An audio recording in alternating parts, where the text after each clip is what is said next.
먼저 출애굽기 3장 13절 14절을 보시면서 같이 오늘 일과를 시작하도록 하겠습니다. 출애굽기 3장입니다. 3장 13절 14절 구약성경 84쪽에 85쪽에 있습니다. 출애굽기 3장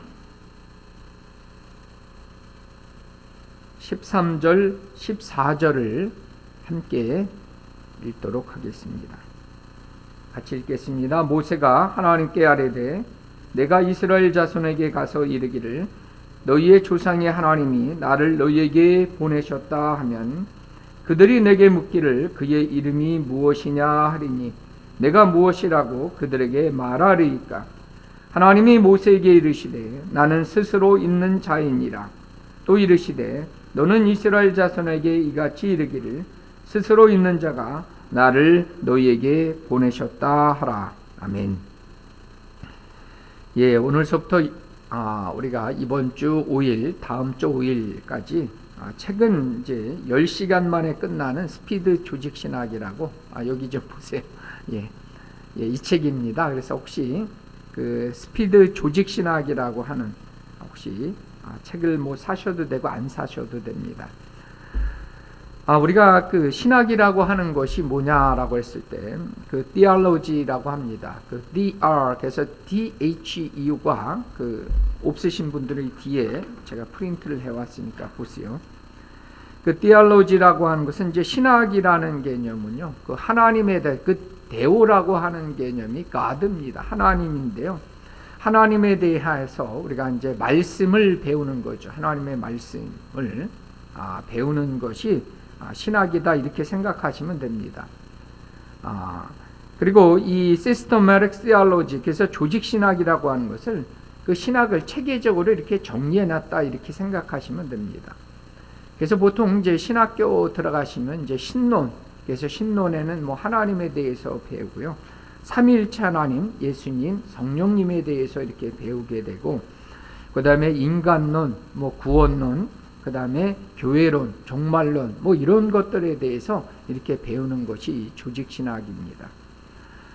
그래서 이 조직신학이 어렵다는 것이 아니라 그냥 성경을 체계적으로 주제에 맞춰서 정리했다. 이렇게 보시면 됩니다. 그래서 항상 이 신학을 할 때 제일 먼저 배우는 것이 하나님이 누구신가 이렇게 되면서 그 신론이 출발이 됩니다. 그래서 출애굽기 3장 13절 14절을 함께 읽었는데요. 그래서 이 하나님이 누구이신가를 아는 것, 그게 중요합니다. 그래서 이 호세아 선지자도 하나님을 알자, 힘써서 알자 이렇게 말씀하고 있다는 얘기입니다. 그래서 우리가 여행을 하게 되면 뭐라고 얘기합니까? 아는 만큼 보인다 이런 얘기를 합니다. 그래서 우리가 하나님을 어떻게 아느냐가 이게 우리 신앙의 출발이기도 합니다. 기독교의 출발이기도 하고요. 그래서 우리가 하나님이 누구이신가를 아는 만큼 우리의 신앙도 그만큼 성장하게 된다라고 볼 수가 있습니다. 그래서 오늘은 5가지에 걸쳐서 그 20분에 걸쳐서 짤막하지만 또 내용은 또 알차게, 짤막하지만 내용은 알차게 일과를 해보는데, 그 첫 번째 1번에 하나님에서 하나님의 존재를 우리가 어떻게 알 수 있는가에 대한 부분입니다. 하나님의 존재를 알 수 있는 부분, 하나님이 누구이신지를 드러내는 계시를 통해서 우리가 하나님을 알 수 있다는 얘기입니다.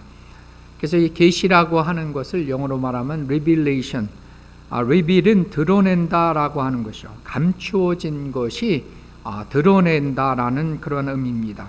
그래서 계시를 통해서 하나님이 누구이신지 그 존재와 성품과 사역을 알 수 있다는 얘기입니다. 우리가 함께 읽었던 출애굽기 3장 13절 14절에서 보면 이스라엘의 고통을 들으시고 이스라엘을 구원코자 하나님이 역사해 주십니다. 그래서 구원하시기 위해서 모세에게 나타나서 이제 너희를 출애굽시켜 주겠다라고 말씀하셨을 때 그 모세가 질문을 던지죠. 그 이름이 누구이고 누가 우리를 보내셨다라고 이스라엘 백성들에게 얘기할까라고 했을 때 하나님이 14절 나온 대로 나는 스스로 있는 자다라고 해서 하나님께서 자신이 누구이신지를 드러내신 것을 성경을 통해서 알 수가 있습니다. 그럼 하나님이 누구이신지를 드러내는 방법이 두 가지입니다. 일반적인 방법과 그 다음에 기능적인 방법을 통해서 드러나는데요. 그 계시의 종류 첫 번째는 초자연적인 계시와 자연적인 계시를 통해서 하나님이 누구이신지를 드러냅니다.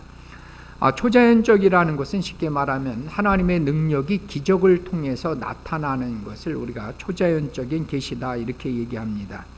근데 하나님께서 이렇게 기적을 나타내시는 이유가 있습니다. 특별히 우리가 요한복음에 보면 예수님께서 7가지 기적을 일으키셨습니다. 그래서 7가지 기적을 일으키신 목적이 하나님이 하나님 되심을 믿게 하는 데 있는 거죠.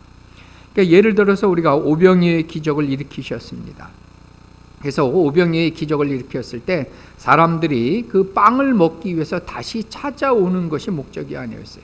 그래서 기적을 일으키신 예수님을 믿고 구원을 받게 하는데 그 기적의 목적이 있는 겁니다. 그 다음에 두 번째는 이제 자연계시라는 것이 있습니다. 자연계시라는 것은 인간의 상식과 일치하는 거고요. 사계절이 순환하는 것 같은 것을 말하는 겁니다.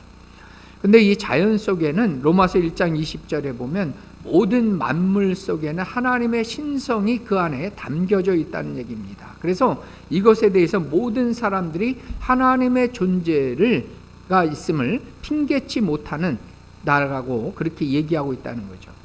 그래서 예를 들어서 여기 꽃 한 송이가 있는데요. 이 꽃을 바라보면서도 우리가 아름답다라고 얘기해야 되지만 이 안에서 우리가 하나님의 신성을 발견해야 될 줄 믿습니다. 두 번째는 이제 기능적 측면에선 일반 은총과 특별 은총이 있습니다. 그 일반 은총이라고 하는 것을 다른 말로 하면 일반 계시, 그 다음에 특별 은총은 특별 계시다 이렇게 얘기합니다. 그래서 일반 은총이라고 하는 것은 믿는 사람이든 믿지 않는 사람이든 하나님께서 은혜를 베풀어 주시는 것을 말합니다. 그래서 예를 들어서 햇빛을 비치는데요, 믿는 사람들에게는 더 많이 비춰주고 믿지 않는 사람들에게는 빛을 비춰주지 않는 게 아니라는 겁니다. 그래서 동일하게 하나님께서 믿는 사람이든 믿지 않는 사람이든 동일하게 은혜를 베풀어 주시는 것이 일반 은총이다 이렇게 얘기하고요.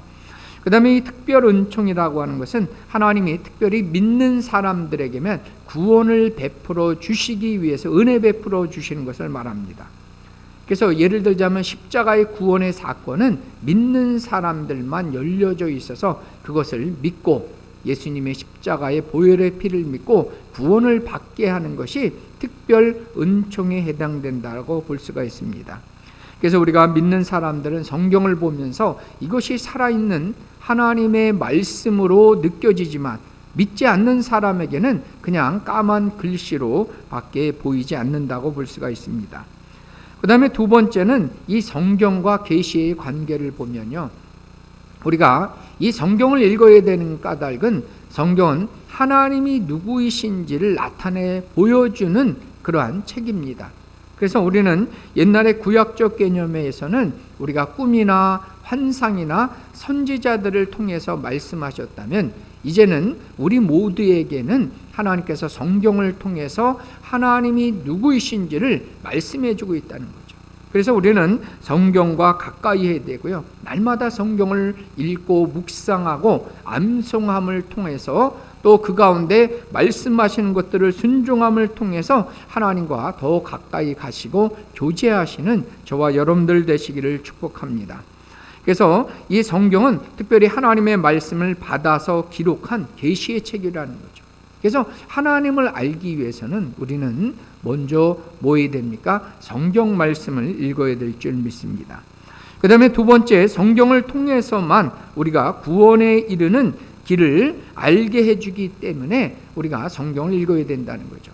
그래서 우리가 로마서 10장 10절에 나온 대로 말씀을 들음을 통해서 우리가 구원을 받게 되고요. 그 다음에 요한계시록 1장 3절에 보면 이 말씀을 읽는 자, 듣는 자, 그 가운데 지키는 자들이 복이 있기 때문에 오직 하나님의 말씀을 듣고 읽고 순종하는 가운데 하나님의 은혜와 구원이 임하게 될 줄 믿습니다.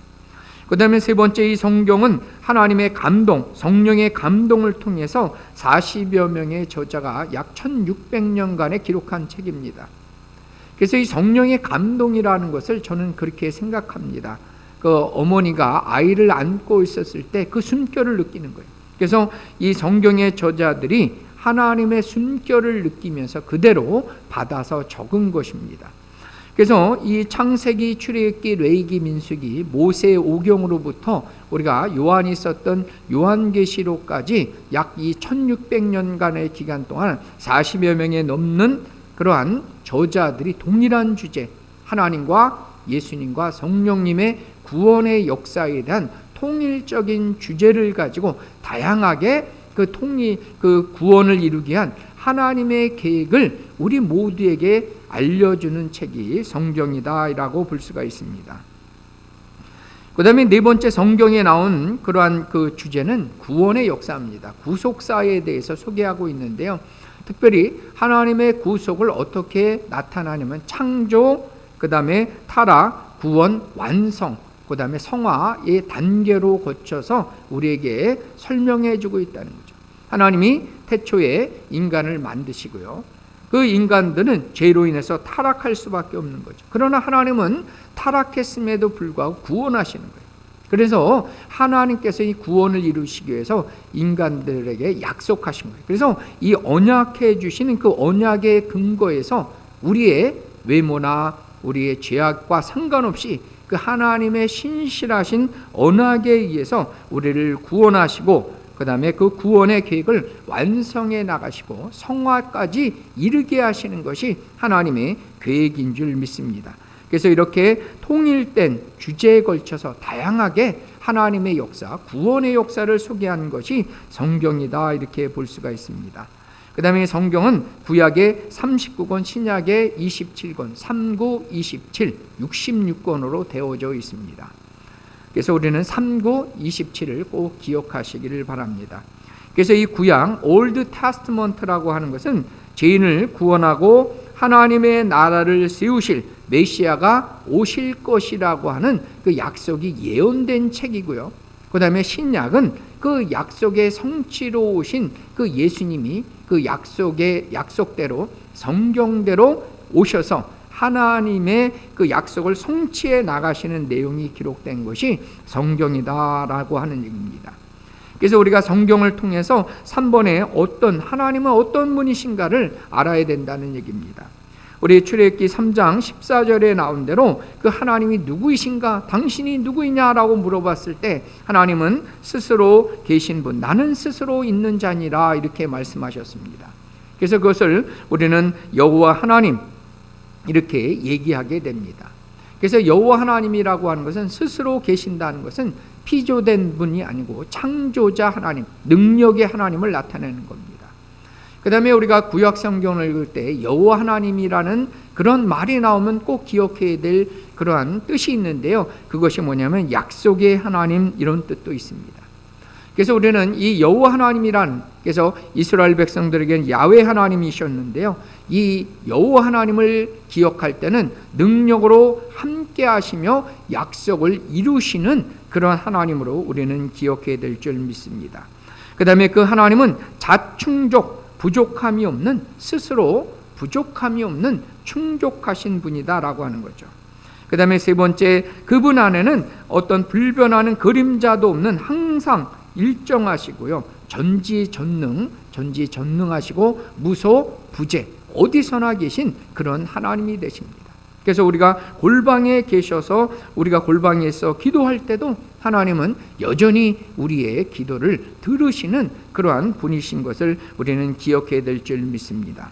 그 다음에 네 번째는 선하시고 거룩하시고 공의롭고 자비롭고 사랑이 충만하신 분이다라고 하는 거죠. 그래서 우리가 하나님의 성품을 기억할 때 공의의 하나님도 되시지만 꼭 기억해야 될 것이 사랑의 하나님이 되신다는 거죠. 그래서 우리를 죄악 가운데 심판하실 수도 있지만 하나님은 또 어떤 분이서 언약의 하나님이라고 그랬어요. 그래서 그 언약 가운데 우리를 또 지키시고 이끄시고 여전히 용서하시고 여전히 사랑하시고 다시 회복해 주시는 사랑의 하나님 되심을 우리는 꼭 기억하시기를 축복합니다. 그 다음에 네 번째, 하나님이 하시는 일이 무엇일까라고 하는 거죠. 거기 세 가지가 있습니다. 첫 번째는 계획하시고 창조하시고 섭리하시는 하나님이라는 거죠. 그래서 하나님의 그 계획을 하나님의 영원한 작정, 그래서 작정을 에베소서에서는 경륜이다 이렇게까지도 얘기했습니다. 하나님의 경륜은 하나님께서 세상을 통치하시는 원리예요. 그래서 기업을 운영하는 것처럼 하나님께서 세상을 다스리시고 이끌어 가시고 경영하시는데요, 그 하나님의 뜻 가운데, 하나님의 계획 가운데 그것을 이루어 가신다는 거죠. 그래서 우리가 2022년 살아갈 동안에도 기억해야 될 것이 뭐냐라고 하면 하나님의 계획 가운데 있다는 거죠. 하나님의 통치 가운데 있음을 우리는 기억해야 됩니다. 그래서 우리는 어떠한 환경, 어떠한 어려움, 때로는 고난이 있지라도 우리는 두려워하지 않을 것은 하나님이 통치하심을 기억하시기를 바랍니다. 하나님께서 하나님의 뜻 가운데로 나의 삶을 이끌어 주시는 2022년 되기를 축복합니다. 두 번째, 하나님은 창조하십니다. 그래서 무에서 유를 창조하셔서 하나님의 영광을 드러내는 거죠. 그래서 이러한 초자연적인 기적을 통해서 하나님이 하나님 되심을 드러내시고요, 하나님의 영광을 보여주시는 겁니다. 그 다음에 세 번째 중요한 단어가 섭리라는 단어입니다. 섭리는 이 만드신 우주 만물을 하나님의 뜻 가운데, 거기 보면 보존과 통치라는 말이 나왔습니다. 그래서 보존하실 뿐만 아니라 하나님의 뜻 가운데로 통치하시는 거예요. 그래서 우리는 기억해야 될 것이 하나님의 섭리 가운데 모든 일이 되어진다는 거죠. 참새 한 마리가 떨어지는 것도 하나님의 그 뜻 가운데 있는 것처럼, 들에 이 꽃 한 송이가 피고 지는 것도 하나님의 그 섭리 가운데 되어지면, 우리가 하물며 하나님의 형상대로 만드신 하나님의 자녀들을 하나님께서는 반드시 지키시고 인도하시고 은혜 베풀어 주시는 하나님이 되심을 우리는 믿어야 되는 겁니다. 그 다음에 우리가 기독교 오늘 하나님에 대해서 특별히 기독교 용어 중에 삼위일체라는 말이 있습니다. 그 삼위일체라는 말을 조금 이해하기 어렵지만 그렇게 우리가 이해하시면 됩니다. 삼위로 계시지만 한 분 하나님이 되신다는 거죠. 근데 우리가 그 5번에 3번에 보면 이것이 한 분 하나님이다라고만 얘기하는 분이 있어요. 아니면 세 분이 삼신론 따로 있다, 성부, 성자, 성령이 따로 있다, 이것이 이단입니다. 그리고 예를 들어서 저를 예를 들어 설명을 하면, 제가 교회에 오면 목사가 되고요, 집에 가면 아이들의 아버지가 되고, 또 아내에 대해서는 남편이 되는 것은 이거는 올바른 설명이 될까요? 삼위일체를 설명할 때 나는 혼자지만 내가 아버지도 되고 남편도 되고 목사도 된다라고 설명하면 이거는 맞는 걸까요? 아니면 잘못된 그러한 설명일까요? 이것은 이단입니다. 그래서 이것을 우리는 양태론이다라고 하는 거예요. 모양만, 한 분 하나님이 모양만 바꿔서 나타나는 것을 라고 얘기합니다. 그래서 이것을 그 시빌리우스라는 학자가 얘기해서 시빌리우스 주의다 이렇게도 얘기합니다. 그래서 양태론은 잘못된 거고요. 그 5번에 1번에 보면 삼위일체 하나님을 어떻게 설명하냐면, 성부, 성자, 성령 세 위격이 존재하지만 상호 분리된 세 분 하나님으로, 분리된 세 분 하나님이 아니라 온전히 연합되고 통일된 한 분 하나님으로, 그래서 세 위격, 성부, 성자, 성령의 세 위격으로 존재하지만 한 분 하나님이 되신다는 것이 삼위일체입니다.